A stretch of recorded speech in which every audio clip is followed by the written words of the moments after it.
for the SAT or the ACT, because I ended up taking the ACT in high school and I did really well. So doing either or is good. I think you should know your strengths when taking standardized tests because they are different tests. People like kind of group them in one, but they are separate tests. Yeah, I took both in high school. I did like really well on both. I would just say my advice is don't pay for the courses. I feel like they're really expensive and they kind of like serve no purpose unless you're like really bad at one. If you're really bad at math or really bad at English, just take it to like kind of build your fundamentals. But beyond that, I would just say like drill practice tests. Like I think what got me to my score was just like grinding like practices. I did maybe like 20, 25 like spring break before I took the SAT, and that helped a lot. And if you really feel like you could take both, like the skills are very transferable. I feel like the ACT like science section is very similar to like the reading section. It's just like more like straightforward answers, I would say, compared to the reading section. But like overall, they're both very similar. If you feel confident, you could take both and just kind of choose a better score when you're comparing. In my opinion, with the ACT, it's more about how fast you can process information, because with the ACT, the time limits are a lot more constrained than with the SAT, I'm pretty sure, if I remember correctly. So for the ACT, all the information you need is contained within the packet. For the SAT, sometimes you do need to bring in like outside knowledge. Yeah. So pick and choose your strengths with coming to the standardized test. Yeah, I would say like on top of that, there's just like a lot of questions. They have like very common structures. You'll see like certain numbers will be like the same type of question, like some like linear question or some type of reading passage. The passages, I know for the reading section, they have like a set number one. There's like one historical, one scientific for the SAT at least. So just, I think for that, just for my advice is just drill like 20 tests in a row and you'll just get it when you get to the real tests. There's not much else you can really do. And I would also hold yourself honest to doing those tests. I know early on, I kind of like cheated my parents by saying like, oh, like I did these tests when I kind of like did nothing. I think that's like a general advice, kind of hold yourself honest to all these things, because when it comes to and you get like your actual score back and it's like terrible, you can't explain that when you're getting like perfect scores on practice tests, right? So yeah. I also did not take a practice course. I also didn't pay for a course. I kind of just studied on my own, I didn't do that many practice tests actually. Yeah. I feel like for me, I was like terrible at standardized tests until I just drilled them. So it might have worked for me. For other people, I've heard different stories.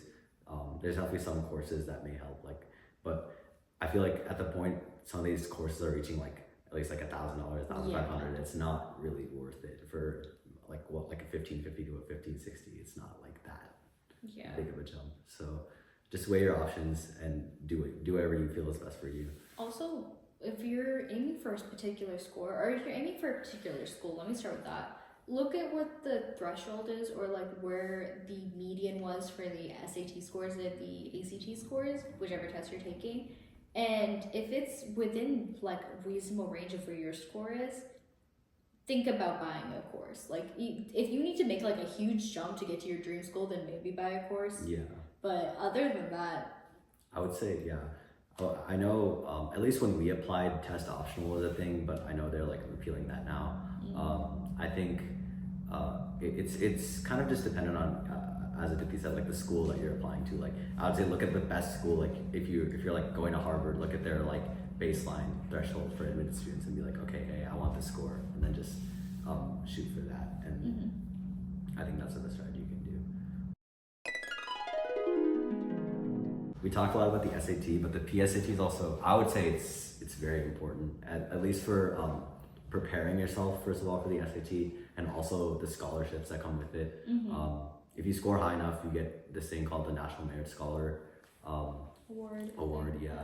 I think there's like runners up and then people who actually win it. But even if you're a runner up, I know it's a big deal for a lot of schools. A lot of schools will give you full rides if you get that kind of award. I think that's the main benefit of it, is just like the financial award that's tied to it. Your safety school would basically become free if you did it. So I would say don't slack off on that. It's also like an award you can put on your college app. I feel like that's also a baseline for many top schools is, was this kid a National Merit Scholar? And then they go from there. I know at UTD specifically, they have a lot of emphasis on the National Merit Scholars Program. They have like high priority on housing. They have these scholarships. They get first dibs on these like applications to programs or like fellowships. So a lot of the UTD in particular holds national merit like in high regard. So it doesn't just stop at you getting into college. It also goes through every part of your college when it gets for scholarship season, when you need to reapply for scholarships, because that's the thing, people sometimes don't know they need to reapply for scholarships. Just being a national merit scholar throughout college is also really important.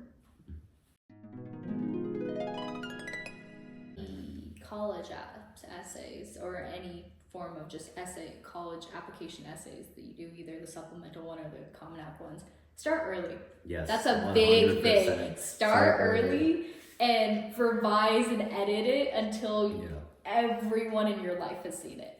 I think I read out my essay to my mom, to my best friends, and I told them, here, keep reading it. Just tell me what seems off. If even a sentence or a period seems off, tell me, because I am revising this and this is what's going to get me into college. Yeah.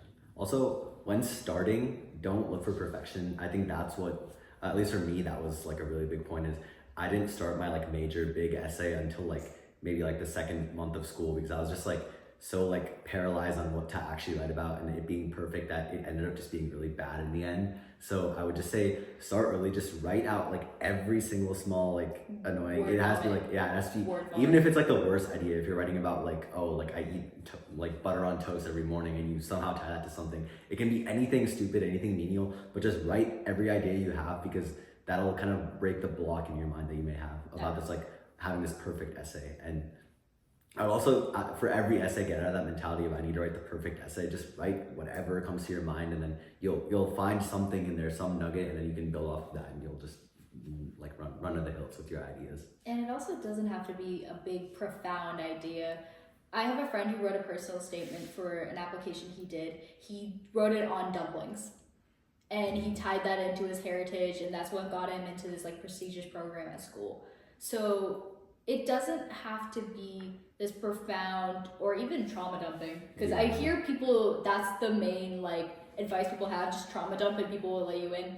Not necessarily. It's just you write an essay and you tell the admissions council something about you, something that you can't see on the list of extracurriculars have, your GPA, your SAT score. It's something that they can't find anywhere else on your application. So it just has to be unique. It has to show your personality.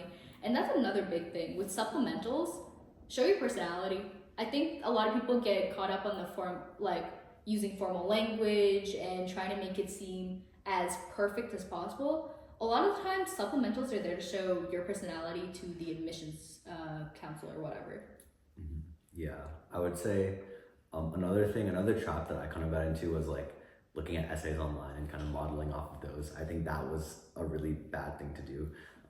You can read them, obviously. I would definitely like read them and like kind of broad, general, like see what's kind of good and what's kind of bad, but don't model your essays off of the ones you find online, because you're not gonna be your authentic self when you're writing them. It's just gonna seem bland, and like the people who wrote those have their own experiences and extracurriculars behind those essays, which is what makes those essays like in that format. And the way you think is not going to be the way they think, so it won't be like authentic to you when you're writing those essays. And it'll be obvious, especially if you do like the I hate the letter S admissions letter that they all read to you whenever you start applying for colleges, and they tell you, oh, this is what an example of a good personal statement is. I hate the letter S. The one that I think she went to Harvard, I'm pretty sure.